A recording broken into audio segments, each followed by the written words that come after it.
The long, bright yellow rental truck was a stark contrast to the small home. Ryder was painted in black letters across the side. It was an old and dirty truck. A long extension cord ran out of the back into the small house. The police surrounded it, believing it was just a stolen van. But why would it need power? Whatever was inside that truck needed to be uncovered. They slowly lifted the back and stood back in silence. The heavy door clanked and revealed a dark, empty truck. The police gave a sigh as they continued to walk inside, thinking it was empty. At the back, they stopped and spotted something white. They shone their flashlights on it and uncovered it to be a large, white freezer. It was filthy and covered in dirt and grime. The extension cord was hooked to it, and it made a slow hum, signaling it was on. They came closer and decided to open it, only to see that it was padlocked shut. Once they removed the padlock, the top opened with a creak. There was plastic, a lot of it. This was something that was strange, and for peace of mind, they began to cut away the plastic wrapping. 1, 2, 3 layers through. All of a sudden, a white flash caught their eyes. It was a human arm. The detective jumped back as they saw a tiny body of a girl, naked in the fetal position. Her hands were secured behind her with a thick, bright metal handcuffs. It was the missing girl, Denise Huber. 3 years before. There she was, kneeling down and pushing the lug nuts to move just an inch. She didn't know exactly how to change the tire, but here she was, struggling on the side of the highway in the early morning hours. The darkness was so vast and dense, it almost swallowed her body whole. A few lights have passed, just zooming by her with no intention of stopping. Her long brown hair fell in her face. She scuffed as she placed it back behind her ears. She was wearing concert clothes, not the clothes you get dirty in, but still, she persisted. The lug nuts moved slightly, but the lug wrench was scraping the ground as she twirled it. Just then, a car pulled up behind her, slow, with its lights blaring in her direction. She looked up and tried to shield her eyes with her hand. Someone got out and was walking to her. He was a tall man with big rimmed glasses. He had a scruffy beard and a nice smile. Then she saw it. He was in a police uniform. She breathed a sigh of relief. He walked up to the woman and put his hand out to shake. "Hi, I'm John," he said nicely. "Looks like you could use some help." She did, and she couldn't say no. She backed away and bent down to look at it. "Yeah, you did a number there." She smiled. This will all be over soon. He was there to help her. He struggled for a few minutes and then scoffed. "I don't have what I need." "It should all be there," she said shyly. "I need a different tool. There should be one at the gas station up the way." The girl crossed her arms and paced back and forth. He saw her concern. "You can come with me. You shouldn't be on the side of the road." She shrugged and walked to the side of her car to grab her belongings. She stuck her keys down in her purse and flung it over her shoulder. She walked towards the stranger and got in the car with him. The next morning, Dennis Huber awoke and began getting ready for the day. He filled a fresh cup of hot coffee and began making his way to the front room when his stomach began to turn. His 23-year-old daughter went out the night before with a friend to a rock concert. Something in his stomach ached to go make sure she made it home. He stopped for a moment. He knew she would be curled up in her bed as always, but dad fear took over him and he made his way to her room. He didn't want to wake her, so he slowly opened the door and looked inside. What he saw made his blood run cold. His daughter's bed was made. The covers pulled all the way to the top and no one in sight. He checked the rest of the house before going back into his room. He sat down on his bed and shook his wife awake. Denise didn't make it home last night. The couple called around to all of her friends frantically. She was with Rob at the concert, but he just gasped and said, "No, she dropped me off late last night." They called her best friend Tammy, but she didn't hear anything either. The phone receiver began a heart-wrenching pattern. Pick up, ring, no. Pick up, ring, no. Denise was nowhere to be found. They lastly called a close friend named Debbie. She hadn't heard from Denise, but she had a quick plan. She would get in her car and retrace Denise's route. She would search all day if she had to. Debbie ran to her car and started the rumble of the ignition. She drove in silence, looking every way she could think of as she made the drive. The road was long and black, and the yellow lines began to blur together.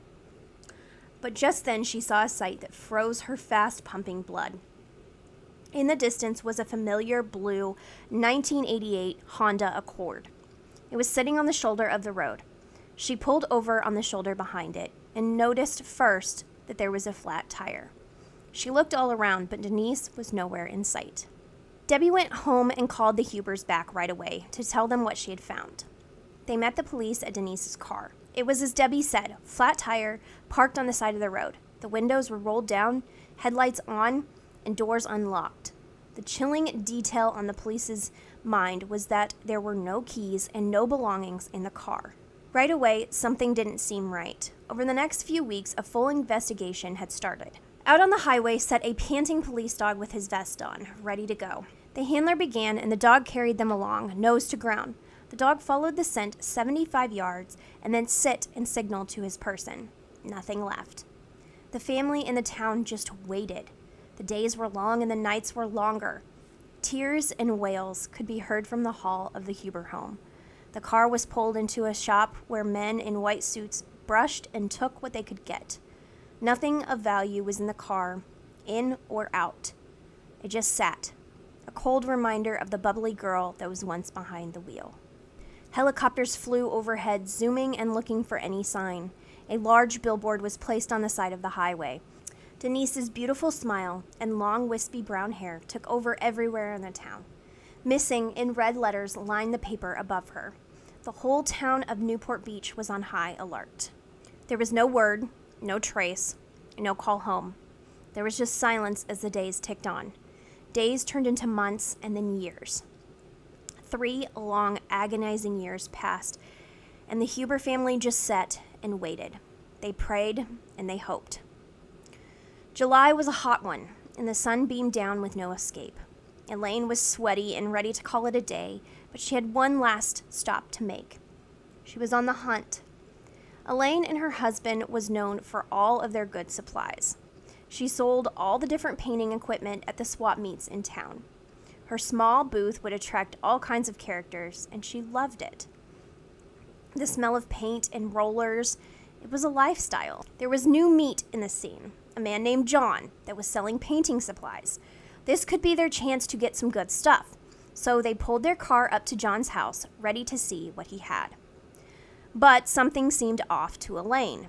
There was a large yellow moving truck parked in the driveway of the tiny home.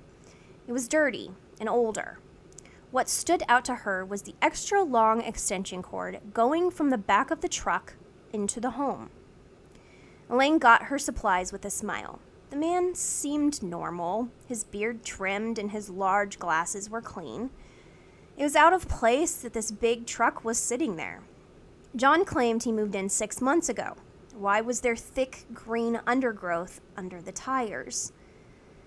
Elaine's mind wondered that maybe this man had stolen it, so she quickly scribbled down the license plate number and tucked it safely in her pocket.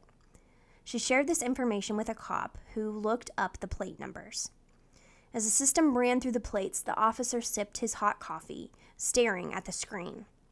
Then a plate came up that matched. It had been stolen 6 months ago. Something was off. The police secured a search warrant fast, and it was time to go. As the police surrounded the house, they gathered their thoughts. This was most likely the biggest drug bust of their careers. The van being powered by electric only meant that this was a stolen van and inside was a drug lab. But what they found was much worse. Inside that moving van was a freezer that held the body of a woman. She was preserved perfectly, with frost growing on her white skin. Her blue eyes were open, and her brown hair hung messy in her face. They quickly confirmed that it was the body of missing 23-year-old Denise Huber. However, the story does not end here. It gets more frightening. The police still had a search warrant for the rest of John's house. Elaine told police that they never went inside. They got their paint supplies from the outside, wrote down the tag, and left. What Elaine didn't know is that her and her husband unlocked a web of evil. The police slowly surrounded the house. John, not knowing what he was being arrested for, was put into the back of a police car. He was read his rights. He watched the police comb through his property, unveiling his secrets. Police were shocked when they entered the house. John Joseph Familio was a hoarder. He had stuff everywhere.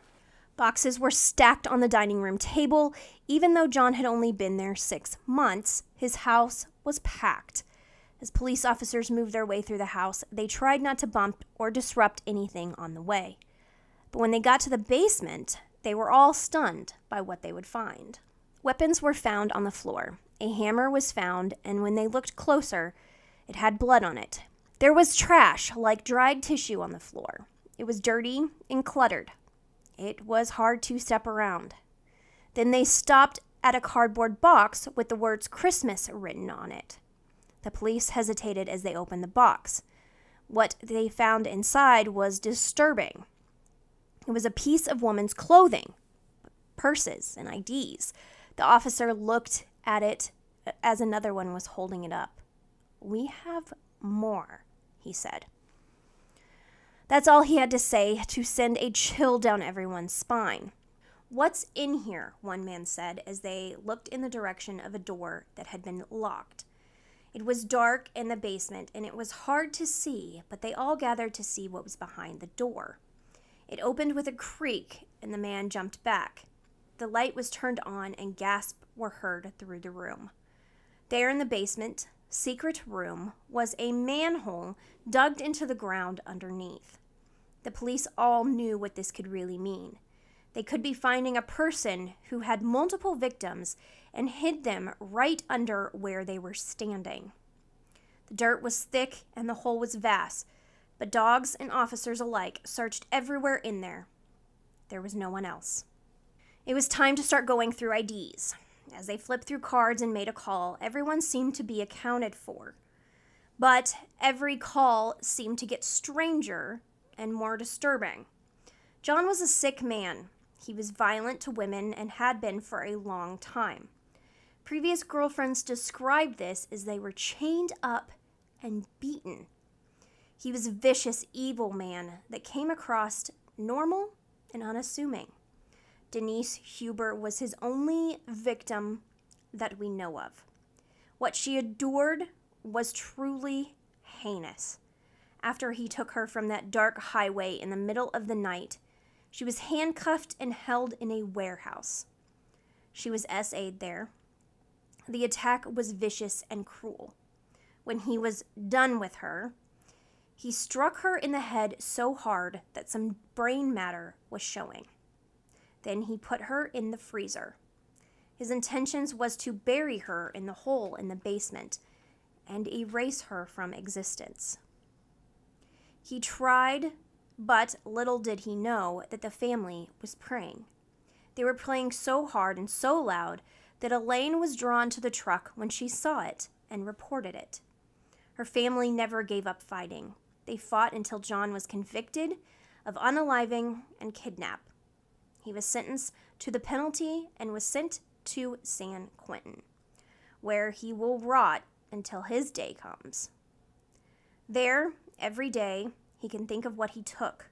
The young, beautiful girl was so much ahead of her.